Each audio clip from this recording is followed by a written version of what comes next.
Today we're going to be doing factoring trinomials. I have three examples set up here. Um, it really isn't too hard, and I'm going to be using a different method than you probably know. The X method, it doesn't actually change anything you're doing, it's just a different way to kind of organize information that you need. So the first thing we're going to do is we're not actually going to do anything here. Just over to the side, probably to like the bottom right, you're going to just draw an X. That is why this is called the X method. You're just going to draw an X here. And then, so if this is your first time learning about trinomials, you might not know this, but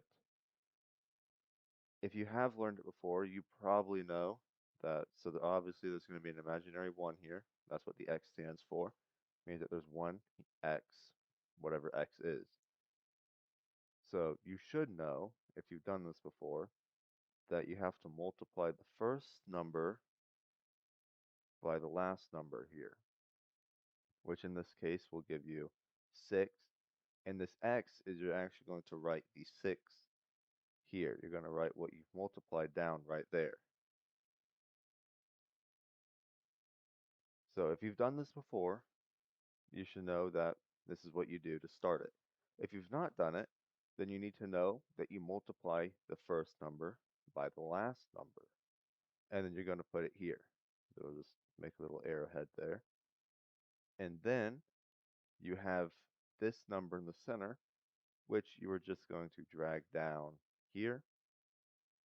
We're not doing anything else with it except for dragging it down. You do have to carry the sign. So if it's -5, you're going to have the negative there. But if it is +5, it's going to be positive. It does matter if you are subtracting or adding it.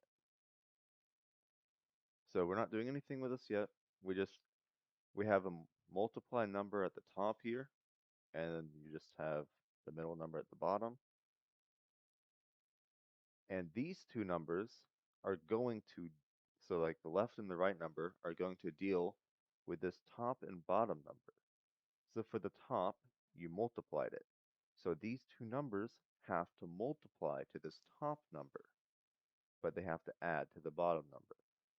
So what you can do is you can just write out everything that multiplies to the top, 1 and 6, and you have 2 and 3. We'll make it that is a very bad divider. We'll make a little divider here. And so they have to add up to the bottom one.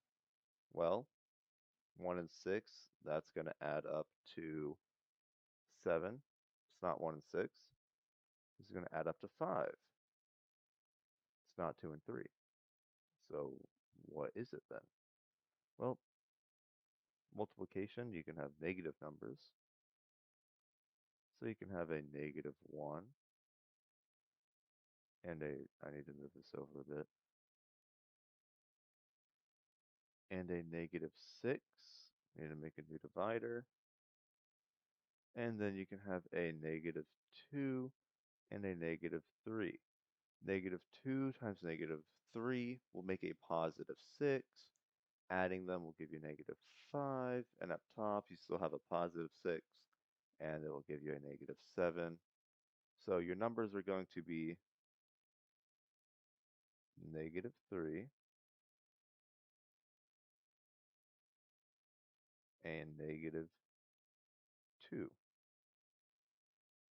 And we got that because they add up to the bottom number. So we can just show that out, like -2 and -3 add up to 5, which is the bottom number here, and then -2 and -3 multiply to the top number. Now, we're going to come back over here, and we're going to bring the x back. The x is just going to drop down, so we're going to have x minus, that's a pretty bad minus sign, x minus 2, and that's one of them, x minus 2. And then we have x minus 3. Now, it doesn't matter for this one, but you do have to bring this number down. So you're just going to put that over 1, put that over 1. 2 divided by 1 is still 2. 3 divided by 1 is still 3. It doesn't matter here, but on the last example, it will. But right now, it doesn't. So we can prove that this works by using our distribution methods. Let's put all these out. X times x is still x squared. X times negative 3 is still minus 3x.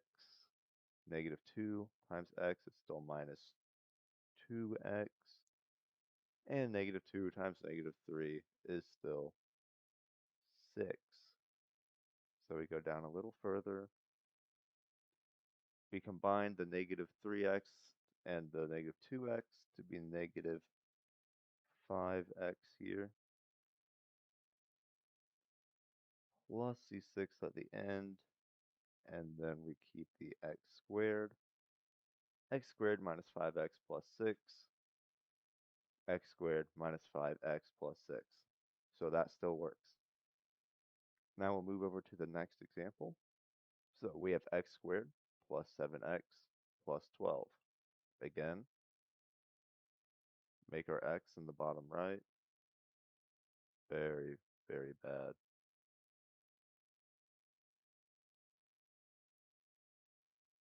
It's much better. Again, there's a 1 there. And once again, we're going to multiply. 1 times 12. We're still at 12. We're going to bring the 7 down again. This time it's a positive 7. So we need to find all the numbers that will add up to, we're going to move down. Uh-oh. We don't want that. Okay, we're going to find all the numbers that will multiply to 12. So we have 1 and we have 12. We have 2 and we have 6. We have 3 and we have 4. We're not going to deal with negatives this time because both numbers are positive.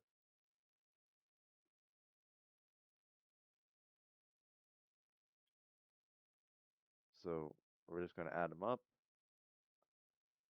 We're going to have 13 here. That is not 7. We're going to have, oh, I made that. That was an awful 8. I don't know if I can make a good 8 on this or not, though. It's a little better. It's not 8. It doesn't matter. 3 and 4, that is 7. So it's going to be 3. Is that the same as the one over here? I don't know. That No, it wasn't. That was 2 and 3. So we have 3 and 4. This time they're both positive. So we're going to come over here. We're still going to drop our x down.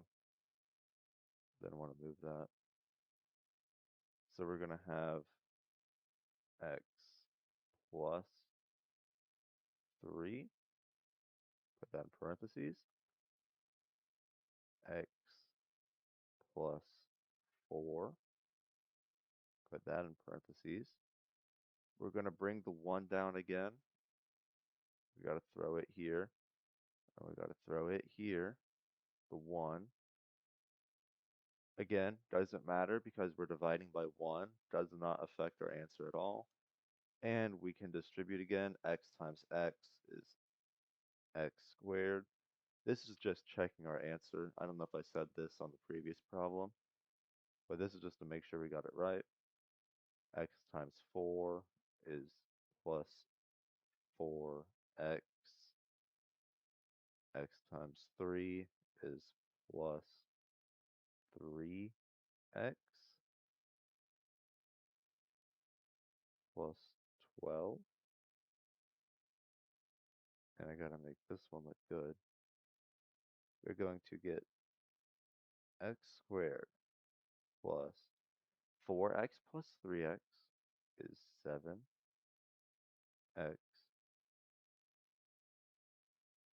plus 12.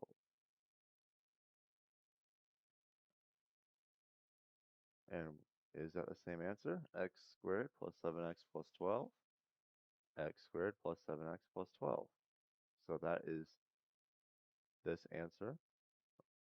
You're going to have x plus 3, x plus 4. Now for the final one.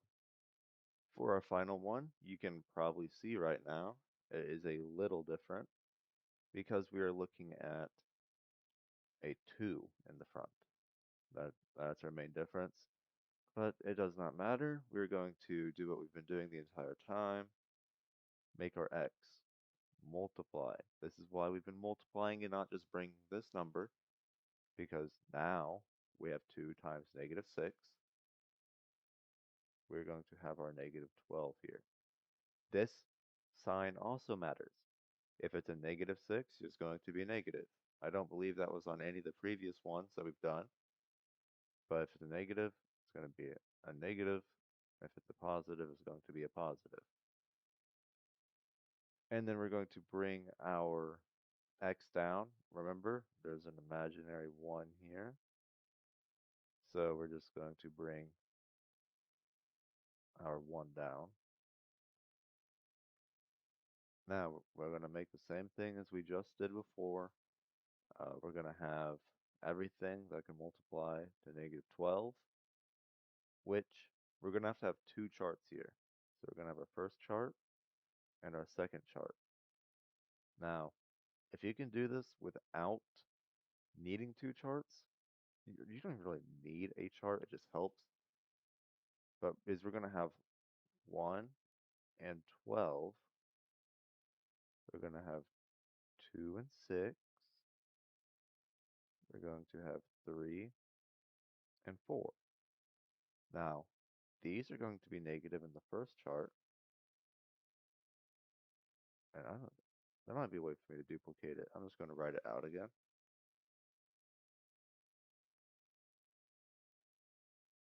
12, 6. That's really bad 4.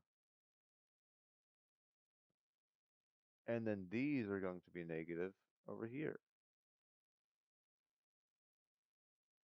So if we add these up, we're going to get 11, 4, and 1.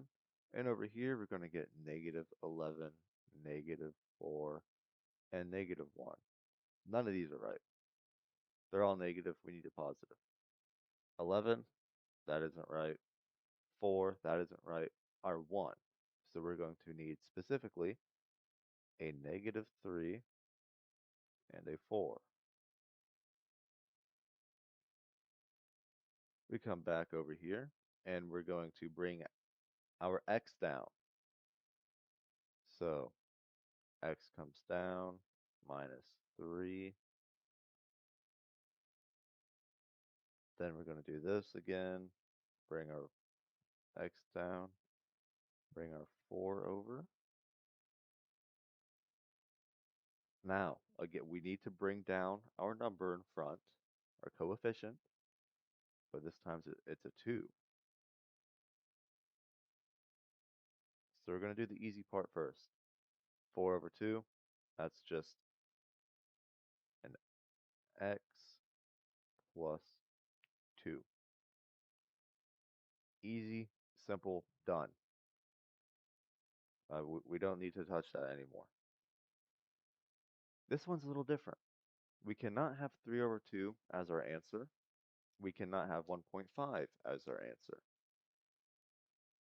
But the easy thing is if we can't divide it, just move it in front. This becomes 2x minus 3. That was really poorly written.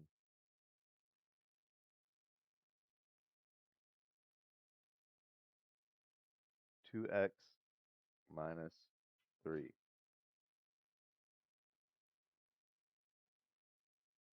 That's all you do. If you can't divide it evenly, just move it in front. We can prove that this works by coming over here and just multiplying it out. 2x times x is just going to be 2x squared. 2x plus 2 plus 4x. Negative 3 times x is going to be negative 3x. Negative 3 times 2 is going to be minus 6. These we're going to add up. It's going to give us just 1x. Come down here. It's all simplified out. It is going to be 2x squared plus x minus 6. 2x squared plus 1x minus 6. 2x squared plus 1x minus 6. So really, all you have to do is remember to bring this down and divide there. And then if you cannot evenly divide it, just put it in front. That's it. And that's all there is to this. Just it's not too hard. You just have to really I'd say this would be the hardest part here is knowing what this multiplies to, knowing that you need if you need negatives, where you need the negatives. That I'd say that's the hardest part. But I hope this helped someone, and that is all.